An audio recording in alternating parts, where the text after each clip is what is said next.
Hi, my name is Phil Kramper. I'm a veterinarian. I'm here to talk to you today about veterinary medicine and a career as a veterinary technician or a veterinary assistant. And because of space, I just put vet tech, vet assistant. And my official title is a veterinarian of medicine and surgery. This is our dog Gus. I always try to include him in the program when I present at Wayne State College because he keeps everybody focused on me. And so his job is to show you how large a small animal can be. And so if you say in my practice is 75% small animal, 25% large animal. And what we'll be talking about today, I've got my bullet points here and that'll just keep me on focus. I've got a timer set for 20 minutes. We're going to try to be done by the time that goes off, and when it does, we'll go for a brief tour of my clinic to give you a little better idea what my working environment is like. The first thing I'm going to start with is your pathway, and I call that the schooling that's involved. And so as kindergartners, we start off, and by the time we complete high school, we're 13 years into our education. By the time I got into veterinary school, I was in my junior year of college. I was studying animal husbandry. And so with that education, I'll stop right here and say, if you're interested in being a veterinarian, it's best, I don't believe, to take a major in pre-veterinary medicine. I think it's better to have a major such as animal husbandry and agriculture or biology, something that you can work with in other directions if you end up not becoming a veterinarian. So you can still go with the ultimate goal of being a veterinarian, but I always encourage kids to to work toward a degree, and mine was to animal husbandry. I got into vet school after 3 years. I had a classmate that got into vet school after 2 years of college. But I'd say much more commonly now, almost everyone is in a 3 or 4 year working toward a degree, and then they get into veterinary school. And then that's 4 years more. So if we take the 13 years of kindergarten through high school, 3 or 4 years of college, and 4 more years of veterinary medicine, we're talking 13 plus 3 or 4, we'll call it 4 plus 4. So we're talking 21 years of education, if my math is correct. What it allows me to do is kind of give you a perspective of how much time you're going to spend in order to become a veterinarian. Now, since we're also talking about being a veterinary technician, there's a much different course once you graduate from high school. You would probably do 2 or 3 years at a tech school and have much less invested in education. So when we get to the dollar sign down here, that's where we'll talk about amount of money spent for education and amount of money that you have as an earning power. So I hope that'll give you some perspective as well. So our pathway schooling wise is 13 years through high school. 2 or 3 years or 4 could be done at a number of colleges, and that could be Briarcliff, Morningside, Wayne State, the University of Nebraska at Lincoln, any of the state colleges, and each of these would be a good path to meet your requirements to become a veterinarian. But once you apply to veterinary school as a Nebraska resident, what you'll be doing is applying to the University of Nebraska-Lincoln. They will accept approximately 24 freshman students, and they'll be educated after they're accepted, they will be educated as a class of 24 in Lincoln at UNL. Following that first 2 years of education at UNL, their final 2 years will be done at Iowa State. That's a contract the state of Nebraska has with Iowa State, and there you join about 120 other students, maybe 140 other students to finish your junior and senior year. And that's what I call the most practical part of your education, where you're studying medicine, surgery, pathology, pharmacology, but that's where you'll get your practical experiences in your final 2 years at Iowa State. So the way we're presently contracted with the state of Nebraska is with Iowa State to be our final 2 years of veterinary school. As far as technology goes, veterinary technicians or veterinary assistants, we have a school at, and you would go directly from high school to this school and be accepted to there, and you would start at Western Iowa Tech, at Norfolk Community College. Curtis has had a lab or a veterinary tech school for many years. That's the direction you're going if you're interested in veterinary technology or veterinary assistant rather than veterinary medicine. And we'll get into the differences between those two and what I'd recommend to you. So that pretty well covers our pathway in schooling. Next, we're going to talk about the cost of schooling. And we're presently at a point where most college educations are running in the range of $20,000 to $40,000 a year. So if you do simple math for an 8-year college education, veterinary school and undergraduate at $40,000 a year, we're talking, hold on to your seats, we're talking about 8 years times $40,000 a year, $320,000 cost of education. That's huge, and hopefully your parents have a plan or you have a plan where you've been saving money or can get scholarships to help with that. But if you purely paid for that, I think I could find you a lot of college educated veterinarians that have anywhere from $100,000 to $400,000 in debt. That was way different when I graduated 40 years ago, but that's the facts of life now. And so you have to take that into account when you consider a career in veterinary medicine. It's much more expensive. In contrast, I think as a veterinary technician or assistant, your education is 2 or 3 years at probably, I would guess, $12,000 to $20,000 per year. Let's say it's $15,000 per year. You'd have your 3 years education for about $45,000. That's the stark contrast between veterinary medicine and veterinary technology as far as the cost of education and the number of years invested. The second contrast is earning potential with regards to the dollar sign here.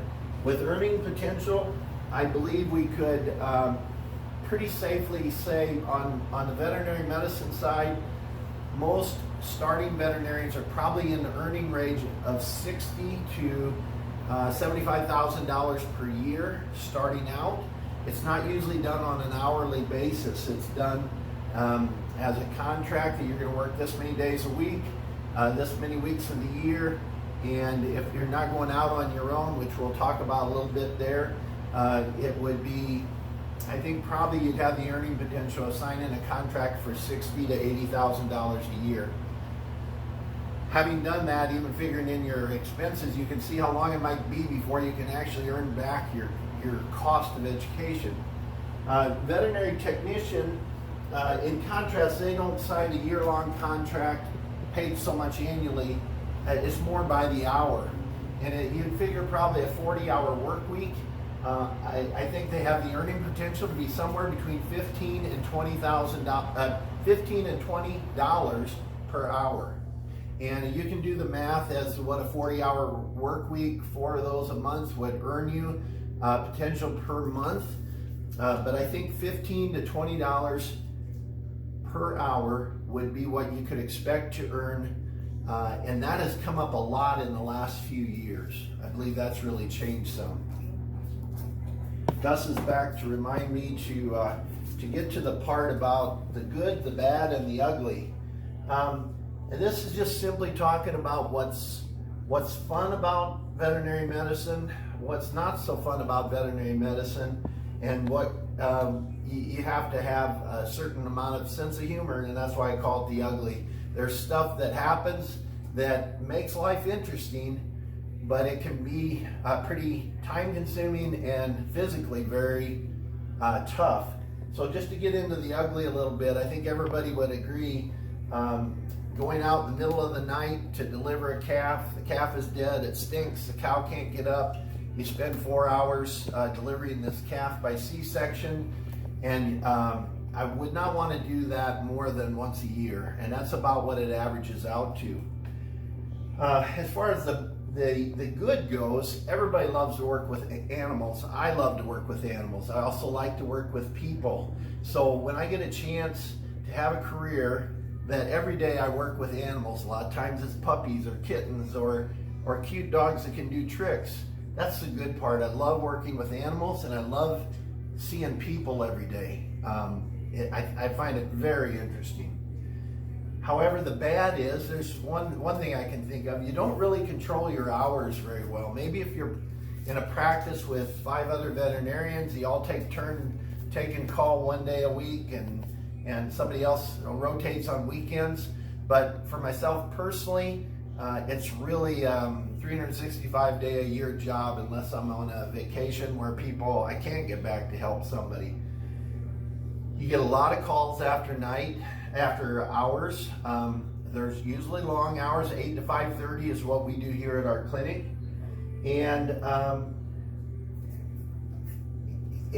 that's kind of the bad part. I think one other part that's pretty obvious, I think, to anybody, is that it's difficult. There's certain things that happen in veterinary medicine that are very difficult, and one of those is when a pet passes. And unfortunately, God designed dogs and cats to live 10 to 15 years, maybe max 15 to 20 years. So necessarily in my practice, I have a lot of aging animals that are patients, and sometimes there's tragic accidents where a dog gets hit by a car, and some of those you can't fix, and that's the most difficult part about veterinary medicine. I think personally, I have 2 daughters that could have been very good veterinarians, but they also had a very soft heart that couldn't really handle the sadness of veterinary medicine. Doesn't happen every day, but they talk about a compassion burnout in veterinary medicine, and that's what I would call the bad part of the business. And this is true too for a veterinary technician, except you don't have as much of the responsibility as you do as the veterinarian. But there's a lot of joy, that's the good. A lot of fun, that's the good, but there is some sadness, which is the bad part. I love my job, but I would say at about 10 years of being a veterinarian, I started to suffer this burnout, and it wasn't until I kind of came to realize as a veterinarian, it's not my fault. It's God's design that animals live 10 to 15 years. And when I came to that realization, then it made it a lot easier for me to help people through that stage of the dog or cat's life, as well as through the healthy young phase. When I came to that realization, it wasn't my fault, it's God's design, then I was able to do a better job of helping meet the needs of the patient and the people as we went through those last, what you call geriatric phases of their life. So then we get down to good extracurricular things. 4th on my list down here, good extracurricular activities. And I just list things that I think make you a better candidate to become a veterinarian or to become a veterinary technician. One of the things I think is athletics and band, extracurricular activities in your high school. It makes you a better team player. I think I see this more and more as I see athletes working as a team, but even more so in a band or in chorus. We learn that we're team players, and that's incredibly important for veterinary medicine. So that's, I think, I always consider that a good extracurricular activity. I think 4-H is awesome. 4-H teaches you a couple things. One is you're not done until the paperwork is done, and it also teaches you to communicate with others effectively. And that's why when I recommend classes that you can take in high school, I think speech, whether you're going to be a veterinarian, a veterinary technician, or a million other occupations, to learn to speak well is critically important to the job you're going to do. And if you do a good job of communicating and listening, you'll be a good veterinarian. You'll be good at whatever career you choose, but communication skills are really important. So I encourage people to take speech in high school. I also tell people to study classes that will teach you to lift weights with your brain.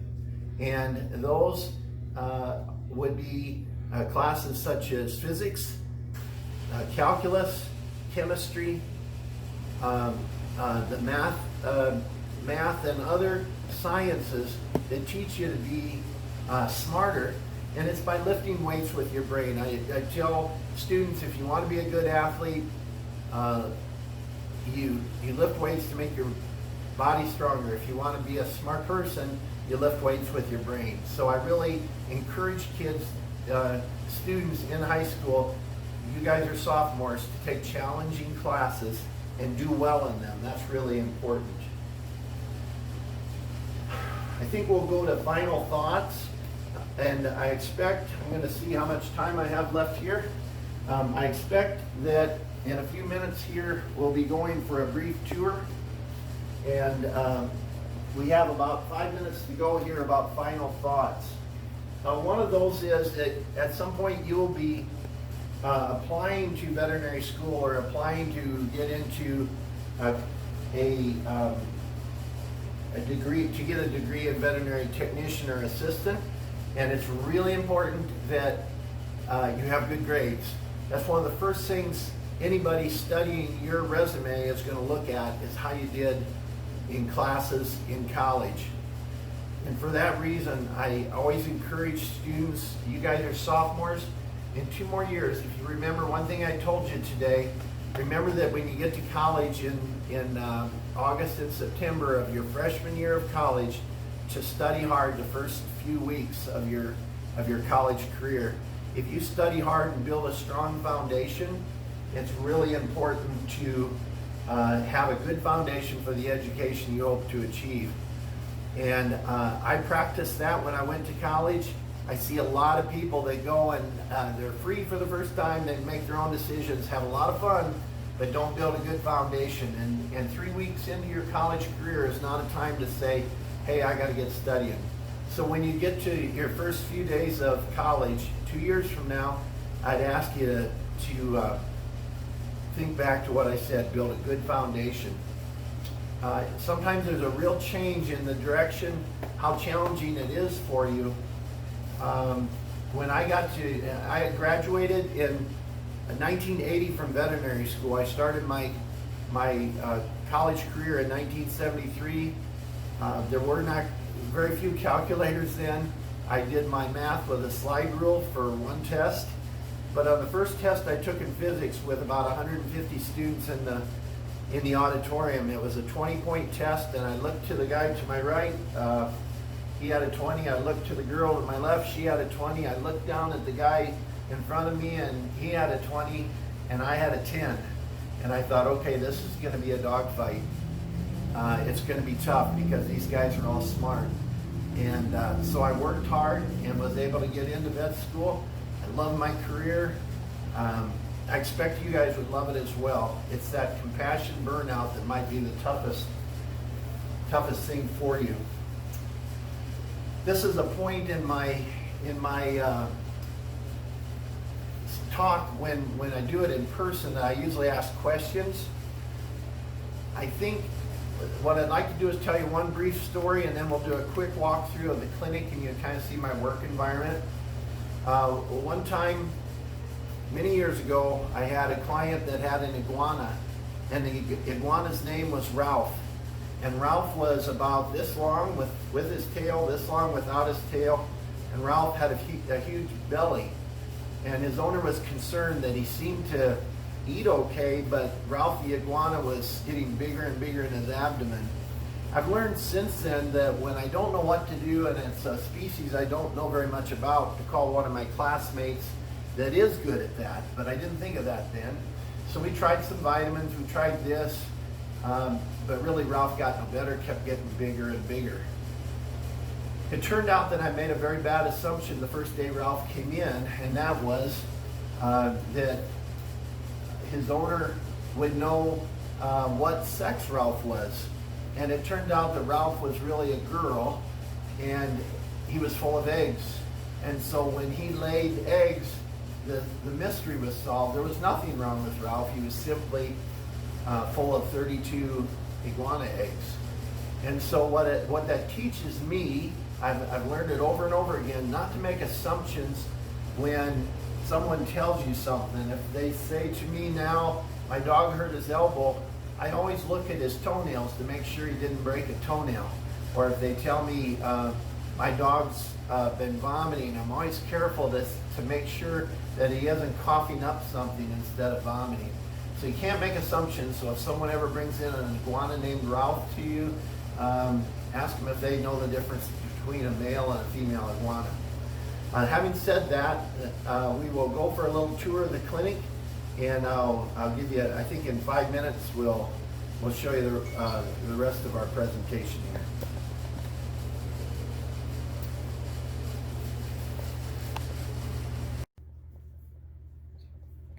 This is a brief shot of our exam room. This is a fairly humble exam room, doesn't have a lot of bells and whistles, but 90% of what I do is here in this room on exams. And what it tells me is 90% of what I do is based on my senses, my sense of hearing, smell, taste, eyes, what I see, and that's a very important part of observation of patients.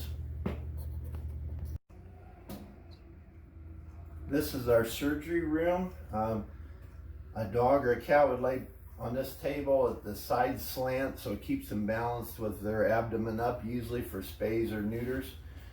This clinic was, I started it in 1984 at Willis, Nebraska, between Jackson and Ponca, and it has been a good clinic for me. Lots of traffic goes by and it works good.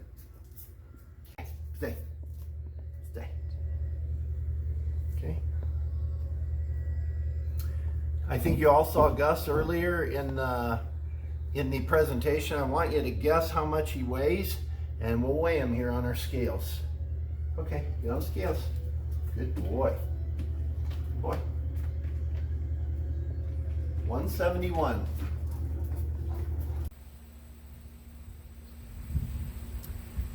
One of the things we didn't talk about is the uniform you wear in veterinary medicine. I can promise you I don't usually dress like this for veterinary medicine. I usually wear jeans and a shirt with a boot. In large animal medicine, you're always getting dirty and sometimes very smelly. I just brought you outside to see my cattle working facility here. It involves a tub in the back, but for you large animal veterinarians, we need more veterinarians who are interested in doing large animal medicine and surgery. There's a lot of people that want to be veterinarians for dogs and cats, not so many for large animals. So, and large animal species would be horses, cattle, sheep, goats, and pigs. And then over here is the kind of equipment that I need to be a veterinarian and out on the road. And so you usually have a pickup, four-wheel drive for sure, and a vet box, which enables you to carry most of what you need if you took care of a dog or a large animal out on the road, out on the farm for people.